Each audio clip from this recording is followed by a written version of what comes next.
In this video, we're going to be talking about making a coil pot. So here in front of me, I got a lump of clay that I'm going to use to start making this coil pot. So the first thing we have to do in making a coil pot is make a pinch pot. One of the methods, I should say. There's more than one way to do it, and I realized I have too much clay, so here we go. I'm going to get a small piece of clay, and I'm doing not a very good job right now, as you can see, but make sure you wedge your clay. I'm just going to get it enough consistency that I can use it.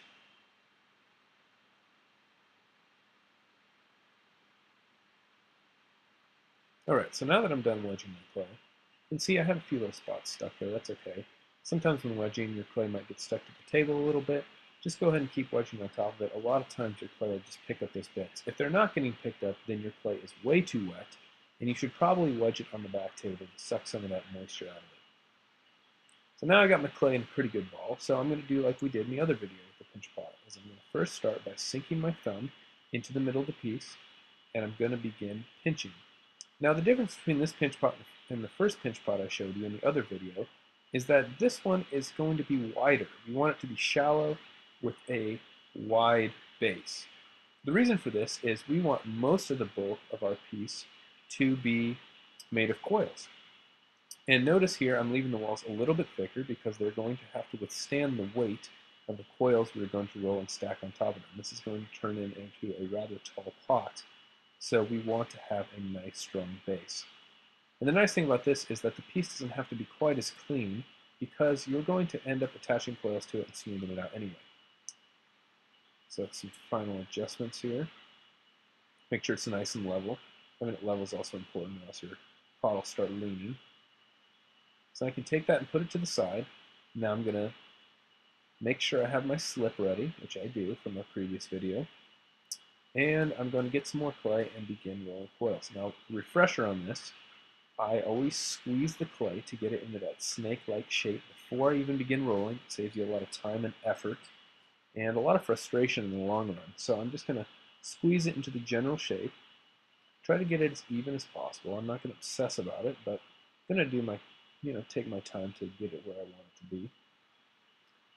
As soon as I have that down, I'm going to begin again by light pressure rolling, going all the way around.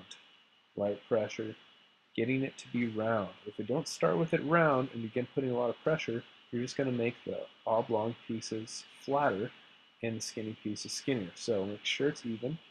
And now that I've gotten it around, I'm going all the way around. I'm starting to move my hands from the center outward. Repeating that step. If you like to interlock your thumbs like that, I just naturally do that because I have big hands. Just keep rolling until you get a good consistency. Now, a lot of people ask, what is the right length for a coil? And what is the right thickness? Well, the length, I wouldn't really go much over 2 feet, because once you start rolling them, then they start cracking and breaking. And as far as the thickness, I'd say anywhere between a number 2 pencil and maybe a magic marker or a dry erase marker. You don't want to go too much thicker than that. So here I'm going with kind of an in-between, kind of thick pen width. And as you can see, I didn't use that much clay, but I continue to roll this and continue to roll it, and I'm getting a lot out of it. And I pointed out there I had a little flat spot, so I ripped it off.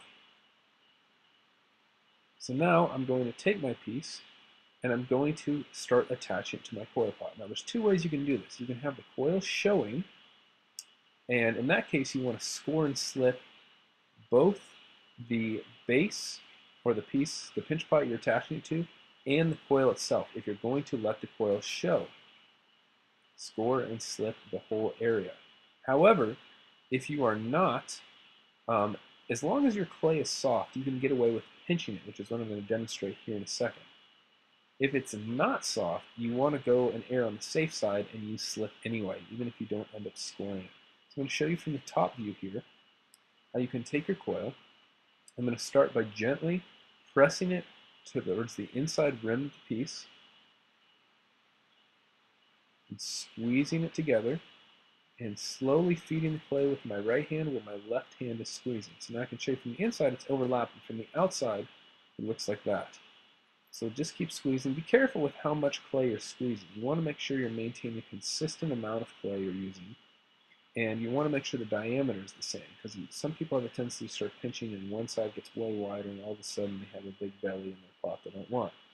So I reached the other side, so I just tore it off, pinched it together, and this is kind of what it looks like. Doesn't have to be beautiful, doesn't have to be clean, but you do want it to be fairly level.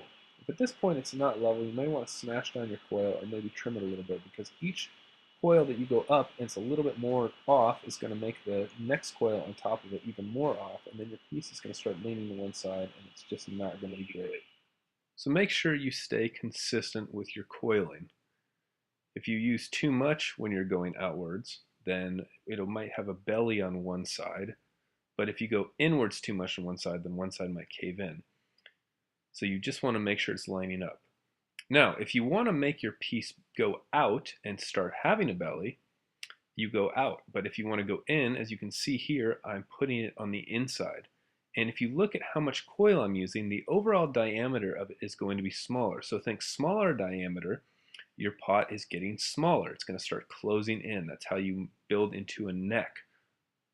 Now, if I want to go out and start creating a belly, I can then stretch my clay further and use a little bit more length, and you can see by doing so, now it's back to where it was before, maybe a little bit bigger. If I continue to do that, it will continue going outward. But as you can see right now, I have a nice cylindrical piece, but bigger, longer coils equal bellies. Coils going inward and leaning inward will equal necks. So make sure you remember that. You have to be intentional about what diameter coil you're using. So the next thing we're going to do here, since for this pot we don't want our coils to show, is we're going to smooth them out. So I'm going to grab a rib right over here, and we're going to use our wood rib for this because our clay is pretty soft, and we're going to want to maneuver the clay quite a bit. So what I like to start doing is just kind of flattening the coils, going up and down, side to side. You can go horizontally. It doesn't really matter which direction you go, but really you're just trying to drag the clay body around and just get it to all mash together as one piece and kind of smooth it out. And I'm applying a fair amount of pressure when I'm doing this. And notice that when I'm doing this, I'm supporting the inside of the piece with my hand. Now, a lot of people don't do this, and they end up collapsing their piece or kind of warping their piece to where it's not the original shape. But as you can see, unsmooth, and on the outside it's smooth. You wouldn't even know we were using coils at all, which is really cool. And a lot of the ancient Native American pots and other cultures we were looking at use the same technique. You would have never known they use coils. Now, you can use the rounded side, like we talked about when we did the video on tools, and do the same thing. Now, of course, if your pot is going to belly in and get collared inward, get necked inward or collared inward, then you're going to want to smooth it out as you're going up, because at a certain point, your opening is going to get too small for your hand to fit into. So you want to do this and get it sealed before you get to that point. As you can see, I'm just moving the clay around, smoothing it out.